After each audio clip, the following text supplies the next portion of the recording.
So this one shows it as plus 2.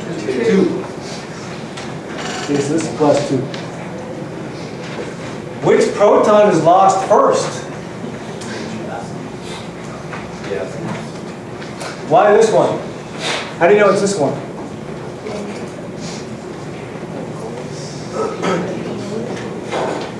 Because you're right, it is that one, but you know it's that one because it has the lowest pKa. Now, it has the lowest pKa.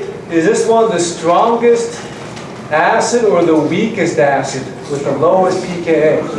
Yeah, the strongest acid. So note that the proton which is lost first is one which is most easily removed. That's the strongest acid. Okay, so when this one is removed, then you're going to have, okay, so let me draw it.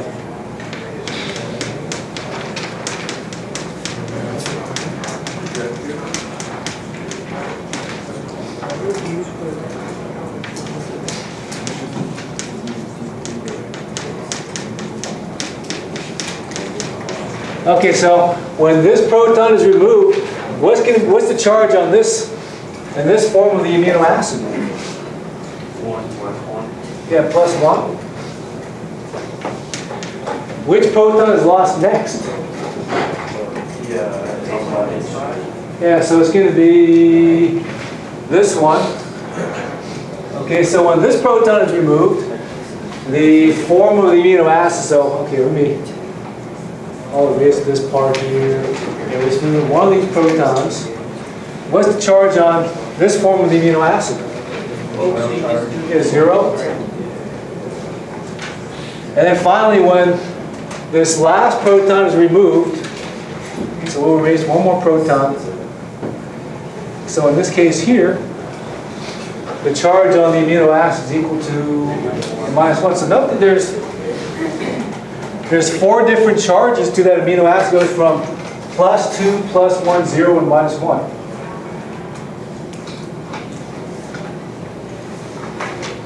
So at low pH, at this point here, the charge is going to be +2.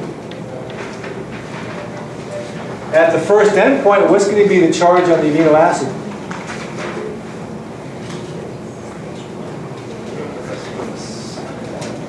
Okay, so it should be +1. At the halfway point, how much of the +1 and +2 charge is going to be present?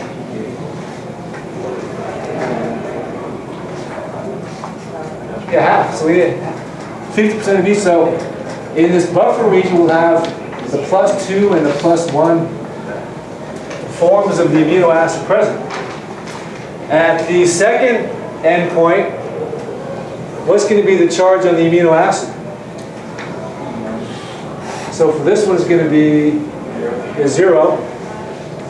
And in this buffer region, we're going to have the +1 and the 0 forms of the amino acid present. At the third endpoint, what's going to be the charge on the amino acid? Yeah, -1.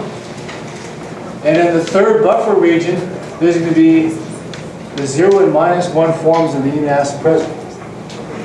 Okay, so now what we want to do is figure out the pHs. We actually did most of that already. Okay, so for histidine, you can do the same thing. Okay, so based on the structure, we can figure out the charge at each pH. So we'll do the same thing. Is the charge going to be the same on histidine as it was for the other titration group? So for example, at a low pH, let's see here.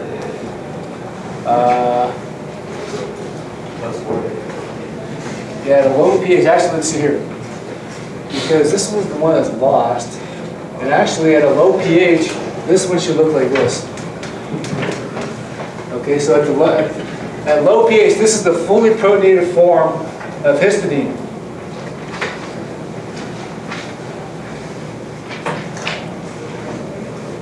Okay, so that means that at the starting point, the charge should be +2. At the first endpoint, the charge should be +1. At the second endpoint, it should be is 0. At the third endpoint, it should be -1. And then at this buffer region, we'll have the 0 and -1. And this one's going to be +1 and 0. And this one is going to be 2 and 1.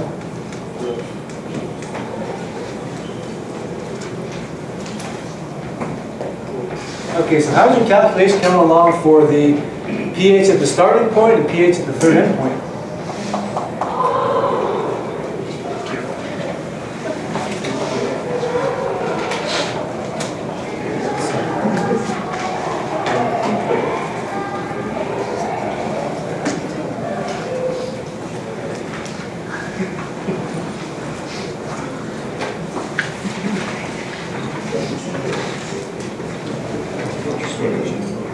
Yeah, so this map can actually show some of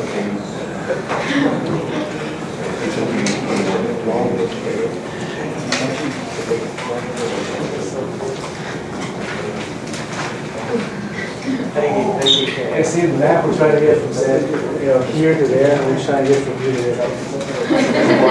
So we're trying to get from here to there. See, depending we see, if you start here, we can either go uphill or downhill. If you start here, then we're going all uphill. If you start from here, then we're going all downhill.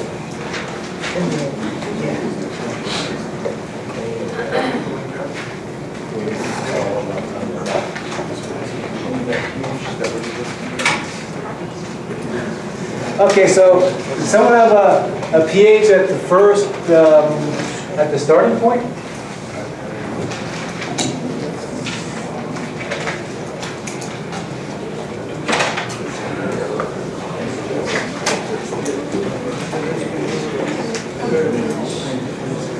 Okay, no, I'm running out of time here.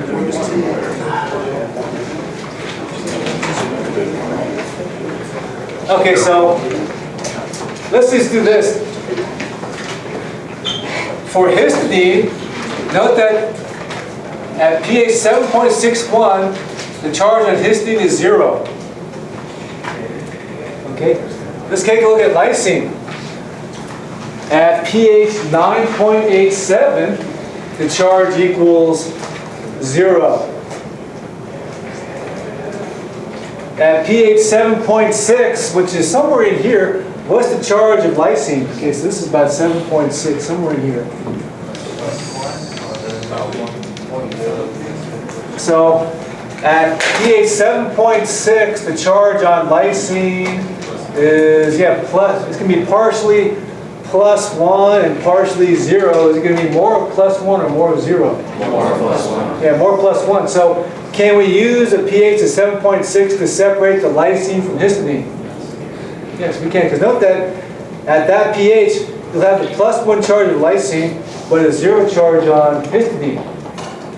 Is there a pH at which the charge on histidine is negative and the charge on lysine is positive?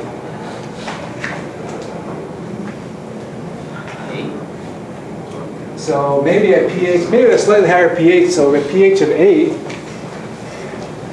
we'll have part 0 and part -1, and at pH 8, we'll have, let's see, so at pH 8, we'll have part +1 and part 0. Take that up to work. Okay, so this is how you would use these titration curves to figure out the experimental conditions to do this electrophoresis experiment to separate histidine from lysine. Okay, so anyway, on Wednesday in class, we'll answer the rest of the. Let's see, we'll answer. I'll give you the pHs at the starting point and at the third endpoints, and then. What we'll also do on Thursday in lecture, we'll take a look at this one. We'll do it for MSG because we want to use MSG in lab on Thursday and do a titration curve because this will be practice to do a titration curve on milk. Okay, so see you guys in lab either at 11 o'clock or at 2 o'clock this afternoon.